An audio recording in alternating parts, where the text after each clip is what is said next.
ابن عباس رضی اللہ عنہ سے روایت ہے کہ نبی کریم صلی اللہ نے معاذ رضی اللہ عنہ کو یمن کا گورنر بنا کر بھیجا تو آپ صلی اللہ علیہ وسلم نے فرمایا، مظلوم کی پکار سے بچتے رہنا، یعنی اس کی بد دعا سے بچتے رہنا، کیونکہ اس کی بد دعا کے اور اللہ کے کوئی پردہ حائل نہیں ہوتا، سیدھی اللہ تک پہنچتی ہے۔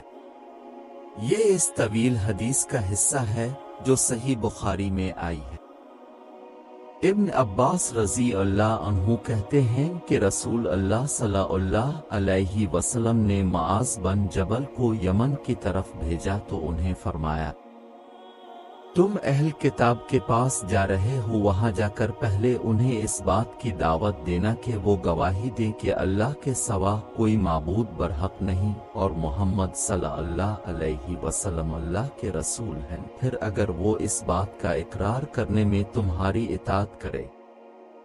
تو پھر انہیں بتانا کہ تحقیق اللہ نے تم پر دن رات میں 5 نمازیں فرض کی ہیں۔ جب یہ بھی مان لے تو انہیں خبردار کرنا کہ بے شک اللہ نے تم پر زکوٰۃ فرض کی ہے جو ان کے مالداروں سے وصول کر کے ان کے ان غربا میں تقسیم کی جائے گی۔ پھر اگر وہ تسلیم کر لیں تو زکوٰۃ وصول کرتے وقت ان کا سب سے عمدہ مال لینے سے پرہیز کرنا اور مظلوم کی پکار اور بد دعا سے بھی ڈرتے رہنا، کیونکہ اس کی بد دعا اور اللہ کے درمیان کوئی پردہ حائل نہیں ہوتا۔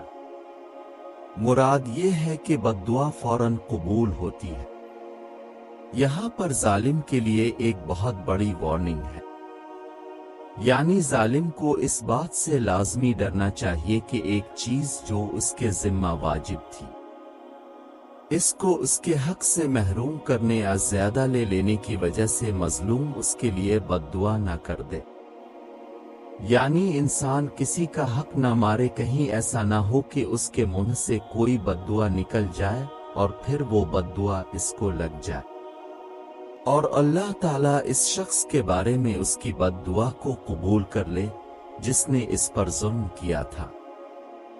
اسی طرح رسول اللہ صلی اللہ علیہ وسلم نے فرمایا،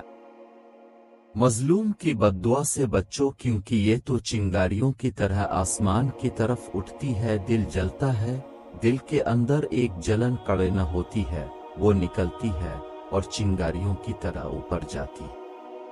اوپر کو اوپر کو اوپر کو۔ اسی طرح آپ نے فرمایا، 3 دعاؤں کی قبولیت میں کوئی شک نہیں، مظلوم کی دعا، مسافر کی دعا، باپ کی اپنے بیٹے کے خلاف بد دعا کرنا۔ ماؤں کو بہت صبر کرنا چاہیے بچوں کی نافرمانیوں اور تنگ کرنے پر، کیونکہ بعض مائیں بچوں کے ستانے پر انہیں بہت بری بری باتیں کہتی ہیں۔ کبھی اپنے بچے کو بد دعا نہ دیں، اس کی ہدایت مانگیں، اس کے لیے خیر مانگیں، اللہ اس کو سمجھ دے، اللہ اس کو نمازی بنائے، اللہ متقی بنائے۔ جو بھی آپ کے دل میں ہے، لیکن یہ نہ کہیں کہ تمہارا بیڑا ہی غرق ہو جائے یا تمہارا ستیاناس ہو جائے، یا پتہ نہیں کیسے کیسے جملے بول دیتے ہیں غصے میں آ کر، ان سے بھی بچنا چاہیے۔ مظلوم اگرچہ کافر ہو، مسلم نہ بھی ہو، تب بھی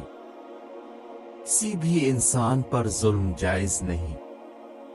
اسی طرح اگرچہ کوئی انسان گناہگار ہو تو بعض اوقات ہم کہتے ہیں کہ فلاں شخص، اس کے اندر اتنی بری عادتیں ہیں، یہ اس چیز کا حقدار نہیں ہے،